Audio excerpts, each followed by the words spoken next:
এই গরমে ঠান্ডা ঠান্ডা কোল্ড কফি খেতে কিন্তু দারুণ লাগে। আর তারপরে যদি হয় এই ডালগোনা কফি, উফ দারুণ। আর এই কোল্ড কফি বানানোর জন্য প্রথমে নিয়েছি 2 চামচ কফি পাউডার ও 2 চামচ চিনি। পর একটা বড় বোলের মধ্যে সেই কফি পাউডার আর চিনিটা নিয়ে হালকা উষ্ণ গরম জল দিয়ে ভালো করে ফেটিয়ে নিতে হবে। আর ঠিক ততক্ষণ ফেটাতে হবে যতক্ষণ না একটা ক্রিমি ভাব চলে আসছে।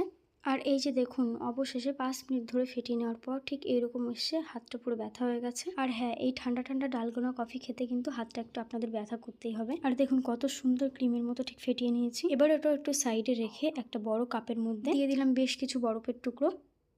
তারপর দিয়ে দিলাম সেই ক্রিমি কফিটা। তারপর দিয়ে দিচ্ছি পরিমাণ মতো দুধ। ব্যাস তৈরি হয়ে গেল ঠান্ডা ঠান্ডা ডালগোনা কফি। আর ওপর থেকে একটু কফি পাউডার দিয়ে ডেকোরেশন করে নিলাম যাতে দেখতে সুন্দর লাগে। আর কার কার এরকম কোল্ড কফি খেতে ভালো লাগে অবশ্যই কমেন্টে জানাবেন।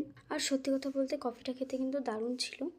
রেসিপিটি ভালো লাগলে একটা লাইক করবেন ও চ্যানেলটি সাবস্ক্রাইব করে পাশে থাকবেন। আজকের মতো এই পর্যন্ত। সবাই খুব ভালো থাকবেন, সুস্থ থাকবেন।